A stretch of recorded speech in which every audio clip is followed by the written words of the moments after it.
The verdict chamber of the Galactic Council hummed with the collective respiration of 47 species, each breathing atmosphere pumped through specialized conduits. Aliana stood at the defendant's podium, her magnetic boots locked to the deck, and watched the holographic faces of her judges flicker with what she'd learned to recognize as satisfaction.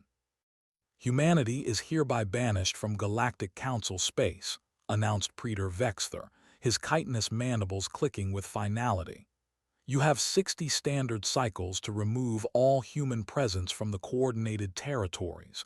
Your hyperspace beacons will be deactivated. Your trade licenses revoked. The quarantine is absolute.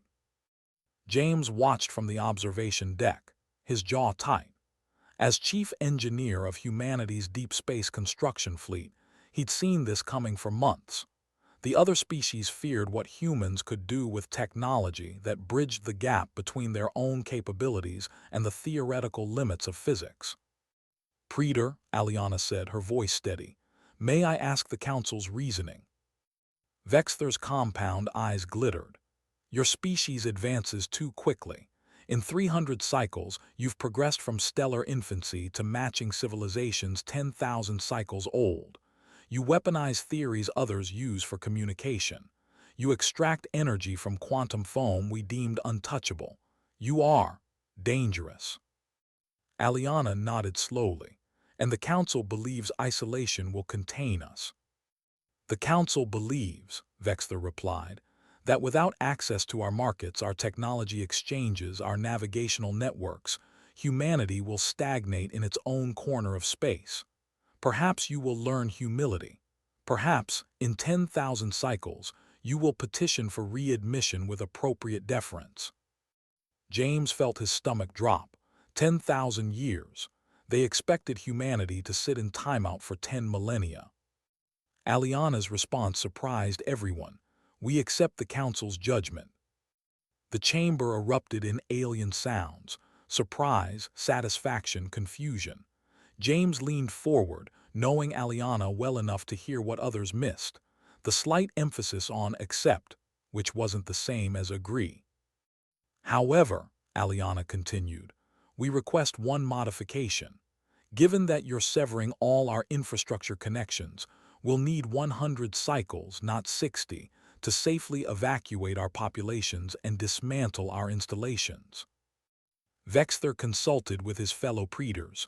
Granted, 100 cycles, not one more.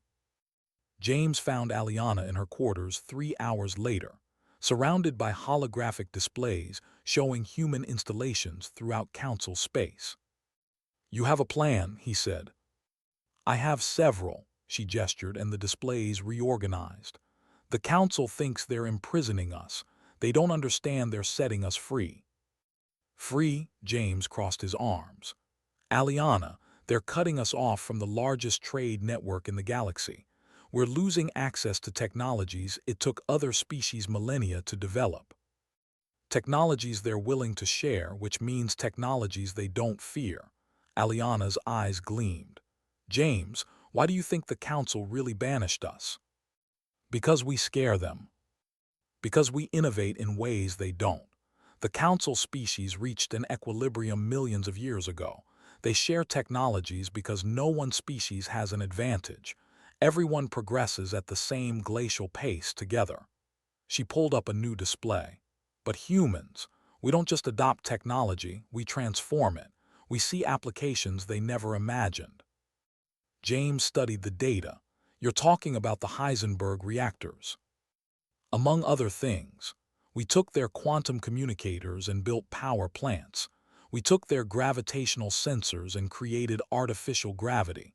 Every time we interact with Council tech, we make breakthroughs they never anticipated. So what's the plan?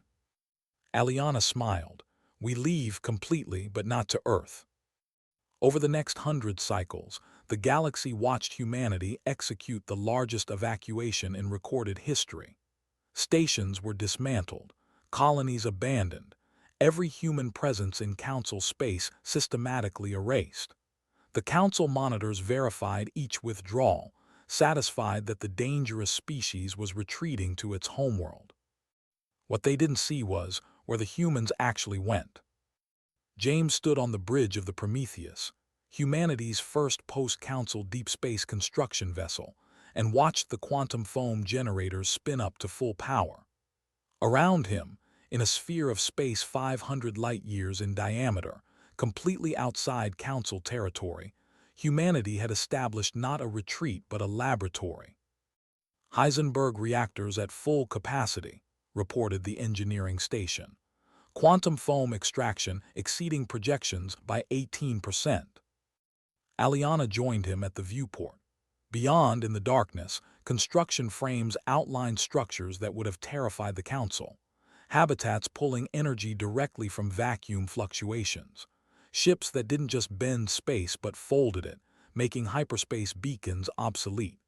Research stations exploring physics the council had declared impossible. They thought Banishment was a cage, James said.